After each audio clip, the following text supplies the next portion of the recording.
Yes, I know. I know. It's a little different.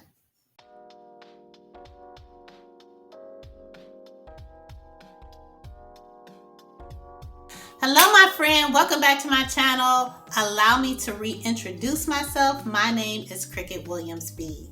Recently, I was getting really discouraged with my saxophone, where I was finding it very difficult to practice. So in 2022, I ran into so many obstacles, mostly mechanical issues. I've had to send my saxophone in for repair multiple times. I have a Mauriat System 76 with a dual neck, and it's only about 2 years old. Now, I read that there is a period of breaking in this instrument when it's new. With me playing more consistently in 2022, I was catching pure D. So I never had this issue with my old soprano sax. Probably because it was an intermediate sax. They have a more sturdy build, so I don't know if that has something to do with it. Keys on a Mauriat kept getting stuck, even though I had a swab. Well, the swab was kind of old, so I went and got a new, I don't know what you want to call it, to absorb the saliva. It's a cloth on a string, and that seemed to work better than the swab. It was part of the cleaning polishing kit I bought on Amazon. So anyway, before getting that, I was told to try the dollar bill method. That would help to remove any residue off the pads. When that didn't work, I went and got powdered paper, and I would use that after absorbing the moisture from the pads.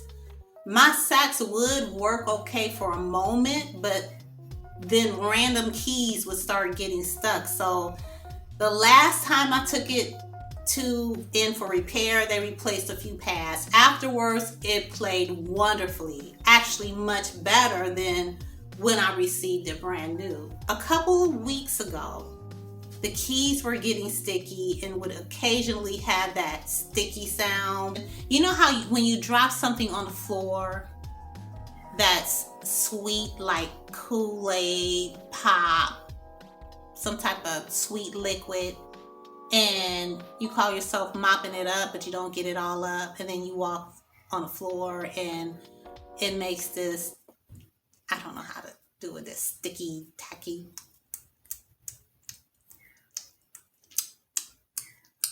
sound. But that tacky sound went away on its own, and I didn't worry about it because I had powdered sheets. Also, I have to remember not to eat anything sweet before playing. Another issue is the clunking of the keys. It's actually getting better. I don't hear it much when I record, but when I was, it was so annoying. Like I said, I guess it just needed to be broken in and adjusted. I only had my sax, like I said, for 2 years. So the more I send it in for repairs, the better it plays. Like, it gets fine-tuned every time it goes in. Practicing was a challenge. At first, it was about making time to practice and create a habit of practicing regularly. So how I decided on the time was to practice during the time of day when I had the most energy. So this is when I start practicing Spanish as well, because I'm more alert during this time. Little to no resistance. Then afterwards, it was about focusing on consistency. Once I got consistency down, it was like clockwork every day. I had my days of not practicing because life happens. My saxophone needed to go in for repairs. Along with those mechanical issues came the discouragement to even practice. And I would find myself procrastinating, not wanting to practice, dreading to practice. Because of that, 2022 was all about getting my sax in good condition to play, because any instrument with a whole lot of issues would discourage anyone from practicing. Another challenge was the necks. I've never played with a curved neck and wanted to give it a try. I wanted to give it a good try. It's been 2 years and it just wasn't happening. One moment it seemed to do just fine, then the next minute I don't like the tone. It sounds too muffled and it was hard to bend the note. It would just cut off. I've tried holding it closer to my body as recommended by other saxophone players. I've been going back and forth with my feelings about the curved neck. I only stuck with the curved neck as long as I did because I wasn't able to get the straight neck in tune. It was a half step flat. The soprano sax is a challenge to play by nature, and I do love a challenge, and that never really bothered me because I'm so determined to get it down. But a whole half step? I was using this tuning app instead of a tuning instrument and it kept showing up flat. A few weeks ago, I went to try the straight neck again after a failed attempt to exchange it. And guess what? Guess what? It played really close to in tune. However, when I moved my phone, it just went all over the place. The bars just went all over the place, which let me know that it just could be the app. Also, when I first used the app, my instrument probably wasn't warm enough and my armature still needed work. So what I thought was another mechanical issue with my sax was an issue with the tuner and possibly the sax being too cold, along with my armature. Even after that discovery, for some reason, I kept playing with the curved neck. Then not understanding why I couldn't get rid of that muffled sound. I know I mentioned before that I have ADHD. Well, I wasn't officially diagnosed with it. It's just that I know that I have ADHD. All the signs are there. All the signs are there. But I was so determined. But on the same token, I was really getting discouraged. Even more so after hearing an old recording of me playing on my intermediate sax with a professional mouthpiece. The sound was really amazing. I wanted that sound again. That was a beautiful sound.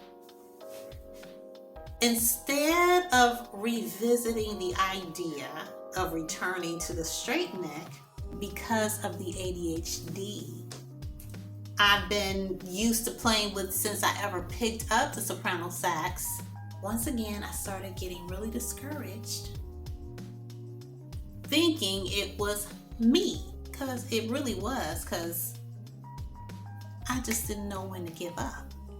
Thinking I would never get back that sound, thinking maybe I lost my ability, and in my mind, age became an issue.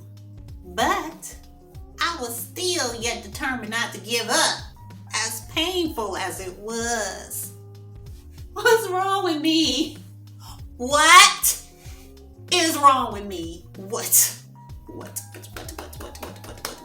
is wrong with me? Ugh!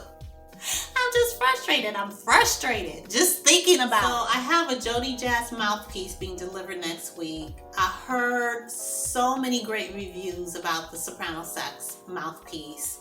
The sound quality, how it helps with the intonation of the soprano.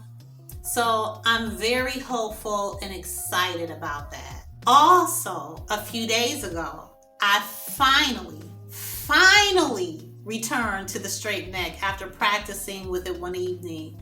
The sound was so wonderful. And it flowed freely. I could bend my nose. So I divorced the curved neck once and for all, returning to my one and only true love. Because there will be no toxic relationships in 2023.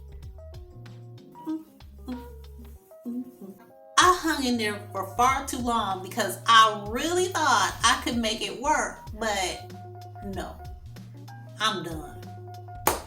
I'm done.